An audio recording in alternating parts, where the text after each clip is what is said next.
So money doesn't bring you happiness. It's never made me happy.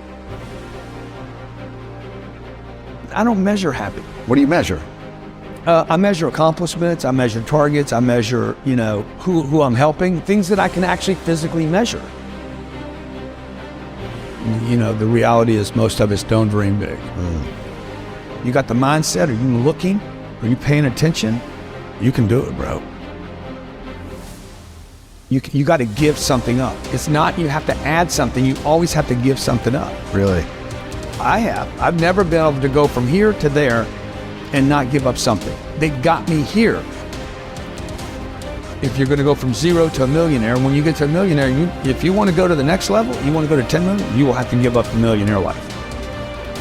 That's why I said I got to hold myself accountable to the goal. I'm going to have to keep reselling myself on this goal. People want to create wealth for themselves. It's not just money, it's people.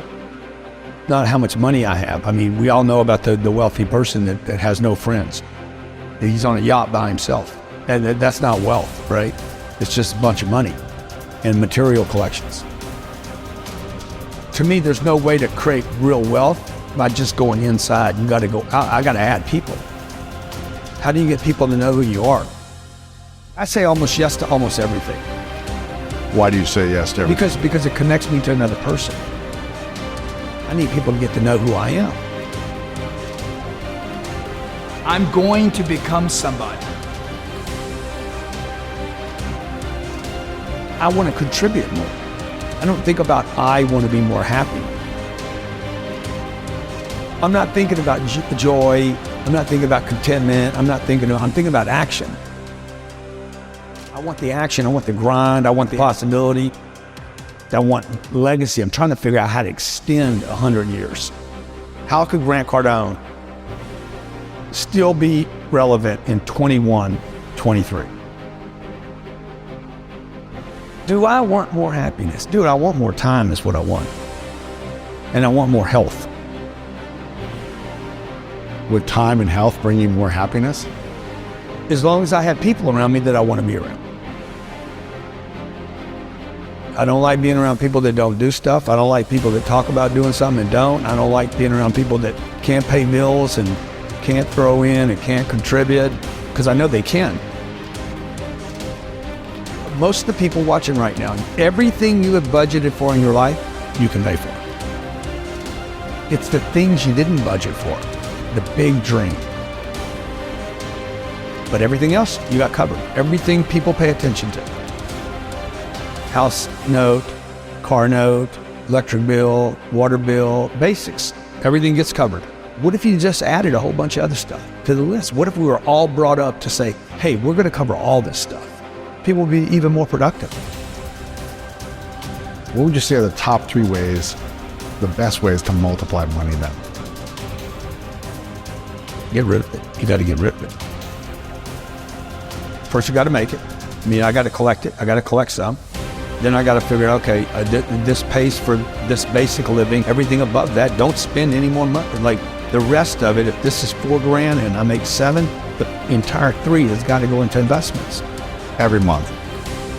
Every single month. At some point, you got to quit being a saver. You got to start being an investor. This is what we should have been taught in school, man. This is what we should have been taught as kids. Like, how do I do money? You do it with time. Okay, you don't do it with a job. You're not going to get $823,000 a year at a job. There's no job that's going to hire you and pay you $823 without you having to go back to college and spend time and invest money. It just doesn't work like that. What do you think people in the middle class are doing that they should shift in their mindset in order to start getting out of that? Well, you don't borrow money to go to college. Why would you trade 5 or 6 or 7 years of the income? Time is money. So I wouldn't go to college. I would never buy a home. I would never put debt on a home. If I bought a home, I wouldn't put debt on it. And these are nevers for me on the come up.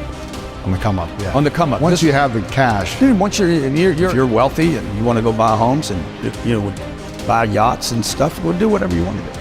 But on the come up, you would never spend your income. You would never spend primary income on improving the quality of your life. You would only invest And that's what I'm trying to teach my kids. Like Sabrina's, I let her pay all the bills. I've been doing this since she was probably 6. You pay the bill. We don't give them an allowance. I don't think any kid should be given an allowance. Interesting. Why not? If they want money, they become an employee of the company. They work for the company. We give them a series of things to do. We pay them once a year. Okay, we give them a big check at the beginning of the year. That money goes into Cardone Capital. Wow. And they live off the distributions. Come on. Sometimes they'll get a bonus for doing extra stuff. But they don't get the money. They never get the money. It's invested, and they get That the money is distribution. invested, they get the distributions. They will create wealth over the next 10 years. But it'll be their own wealth. It's not something I get.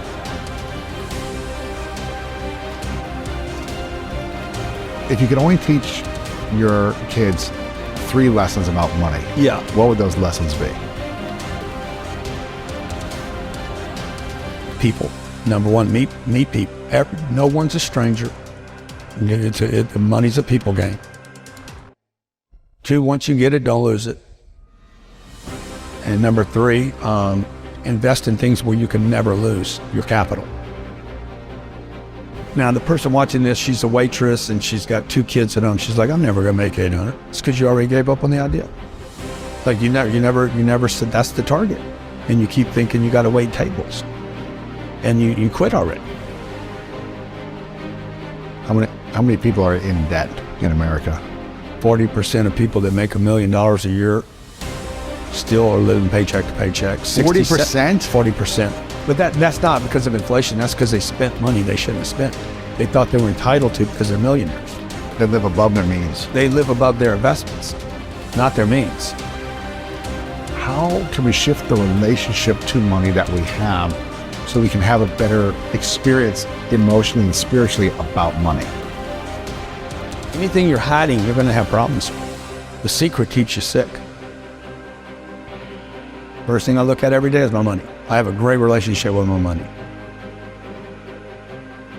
I'm not just gonna think about it. I'm gonna be somebody today. I'm gonna grow into who I should be. What I've done already is impossible. From where you came from and all these From things. where I yeah. came from, I should be dead. I should have been dead at 25 years old. Or in jail. Messed up forever. Instead I became this guy. And I mean, I'm grateful. And I don't know that I had any breaks. When people say, oh, you had luck, I'm like, You grinded, right? I've been grinding. And I'm proud of the grind. But I wanted to turn into something more than money. I'm going to feel good about a lot of places I go to and a lot of people I meet. Because I made more contributions than I didn't. I gave more than I took.